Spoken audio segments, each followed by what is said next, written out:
waxyar waxaan ka oran doonaa waxa wadanka ka taagan maanta saddex arrimood ayaa siyaasadda la isku hayay muddooyinkii ugu dambeeyay arrinta gado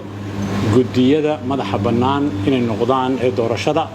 iyo arrinta Somaliland ama waqooyi wadanka Soomaaliya su'aashan maanta doonayno inaanu abaarno waxa weeye arrinta dadka waqooyi ka soo jeeda ee wadanka koonfurtiisa degan magaalada Muqdisho gaar ahaan xaq ma u leeyihiin inay u madax bannaanaadaan inay soo xushaan iyagoo dadka ka mathalaya dawladda federaalka ah ee soo socota haddayna xaq u lahayna maxaa la quman Soomaali su'aashaasaynu isku daynaa inaanu ka jawaabno shalay waxa soo baxday xalay in la leeyahay heshiis ayaa lagu gaaray magaalada Baydhabo guddiga farsamadu ay gaareen waxaanu leenahay lama heshiine waa la noo heshiiyay haddaanu nahay reer waqooyi lama heshiine waa la noo heshiiyay haddaanu nahay reer waqooyi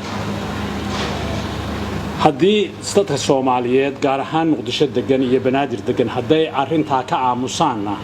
halisteedu maxay tahay weeyaan waxaan qabnaa waxa weeye curdankii ama curadkii Soomaaliyeed wuxuu ahaa waqooyi buha iyo ka gobonimada ugu hor qaatay iyo kaana heshiis la galay koonfurta si jamhuuriyadda loo bilaabo haddii markaa iyo ka gobonimaha ku waayaan Muqdisho waxay tahay waran halbowlaha midnimada iyo Soomaalinimada goynaya waa iyadoo la kufsaday qarannimadii iyo midnimadii Soomaaliyeed bay tahay lana nijaaseeyay wixii ummadda isku keenay oo lagu kaacay markaa su'aashu waxa weeye dadka reer Muqdisho iyo dadka koonfurta degan gobolkan Banaadir degan mas'uuliyadda saaran maxay tahay markaas ilaan iyaga caasimadii jooge waxaan islahay waxa weeye inaan in xasuusiyo 2006 December markii axmaarku soo galay dhulka ee Muqdisho la gumaadayay dadka Soomaaliyeed halkan degan dadka reer Banaadir la qaxiyay la kufsaday la boobay la burburiyay inaan xasuusiyaan rabaa dadka reer Banaadir maanta waxa weeye dadka reer waqooyiga haddaan anigu gaar ahaan iskaga hadlo waxa weeye habeen iyo maalin kamaanaan seexan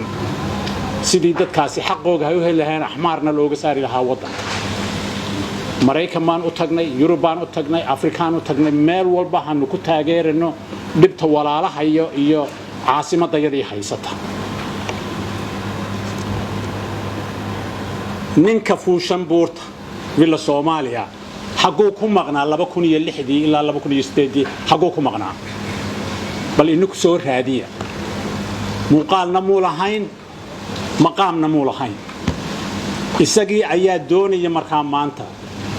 inuu dadka reer waqooyiga xaqoogii duufsiyo iyadoo Muqdisho la joogo waxaan leeyahay markaasi mudaharaad ayaa beritoole ka dhacaya magaalada Muqdisho nabada xasiloon lagu doonayo in xaq lagu helo xaqa musharaxiinta